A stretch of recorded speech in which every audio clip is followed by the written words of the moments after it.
6.3 지방선거가 100일도 남지 않은 가운데 국민의힘이 장동혁 대표 취임 이후 역대 가장 낮은 지지율을 기록했습니다.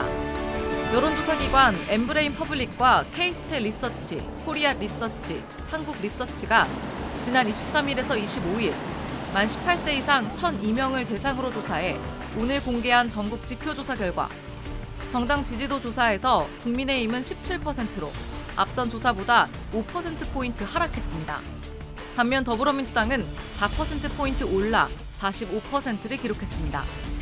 장동혁 대표를 향한 부정적인 시선은 정당 대표 직무수행 평가에서도 나타났습니다.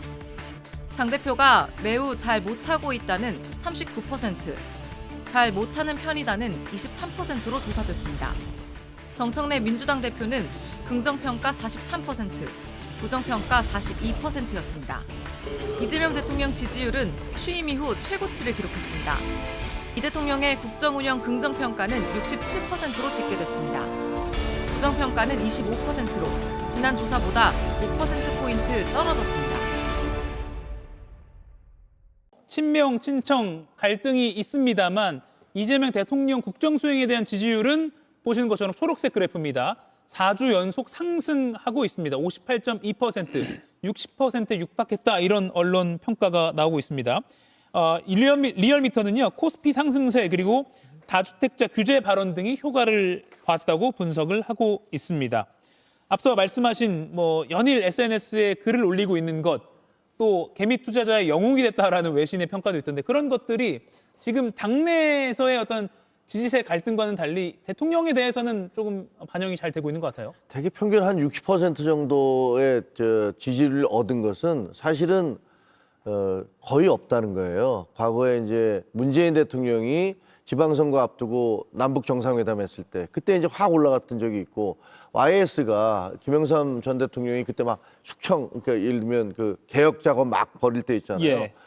그 하나회 척결하고 공직자 재산 공개하고 그럴 때 이제 80%까지 치솟은 적이 있지만 그 이후에 거의 모든 대통령들이 대통령 당선되고 난 다음에는 60%를 넘어가는 적이 없이 그냥 거기서 비실비실 밑으로 내려갔는데 지금 이재명 대통령의 지지도는 상당히 높은 거죠. 근데 그럴 수밖에 없는 것도 생각해 보면 5,900 코스피가 5,900을 돌파를 하리라고 도대체 누가 생각을 했겠습니까? 이게 대통령 본인의 역량이다, 능력이다라고 얘기할 수는 없지만 어쨌든 나는 5,000을 넘길게라고 얘기한 것은 자기 임기 중에 5,000 넘길 수 있을까 이렇게 생각했는데 이게 국제적인 그 정세하고 맞아 떨어지면서 그냥 5,900까지 가버렸단 말이에요. 그러니까 지지도가 올라갈 수밖에 없다.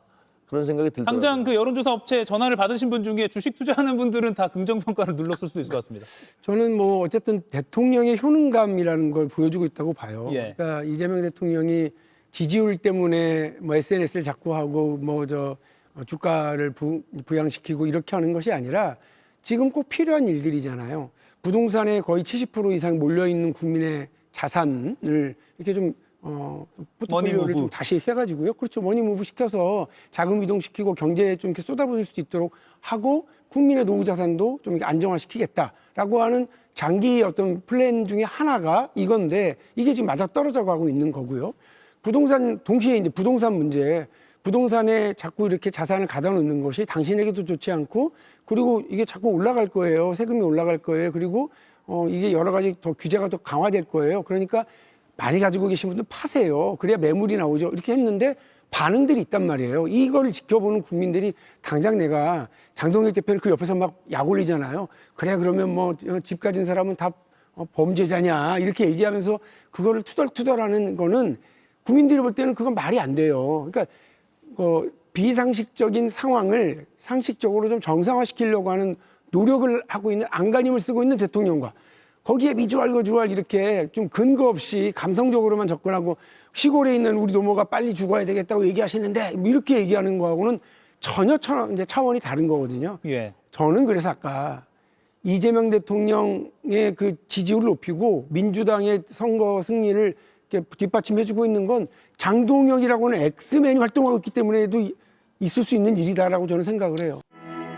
이재명 대통령의 국정 운영을 어떻게 평가하는지 지난 9일부터 11일 사이 조사한 전국 지표조사입니다. 매우 잘하고 있다 32%, 잘하는 편이다 21%로 긍정평가가 53%로 나타났습니다. 49.42%였던 대선 득표율보다 높습니다. 국정 운영을 잘 못하고 있다는 응답은 19%였습니다. 2022년 5월 취임 첫 주 윤석열 전 대통령에 대한 평가와 비교하면 긍정평가는 5%포인트 높고 부정평가는 10%포인트 낮습니다.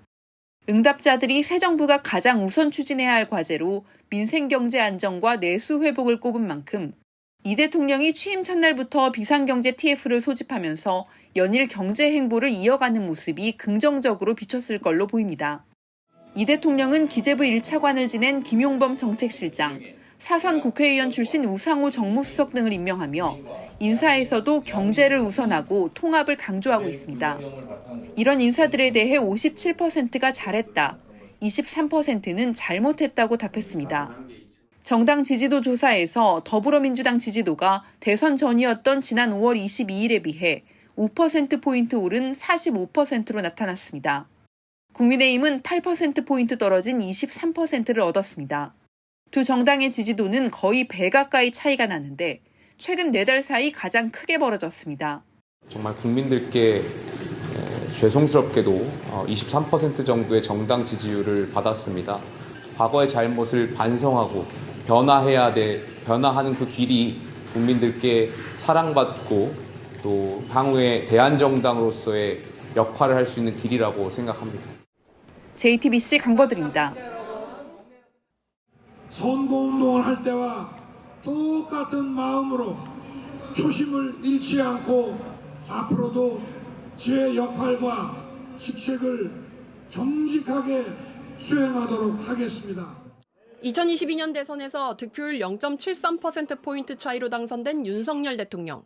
취임 첫 주엔 절반이 넘는 지지를 받았고 한 달 뒤엔 53%까지 지지율이 올랐습니다. 도어 스태핑으로 대변되는 적극적인 소통 행보가 정권에 대한 기대감을 키웠습니다. 하지만 소통은 잠시, 이후 계속된 재발등 찍기로 지지율은 내리막길을 걸었습니다.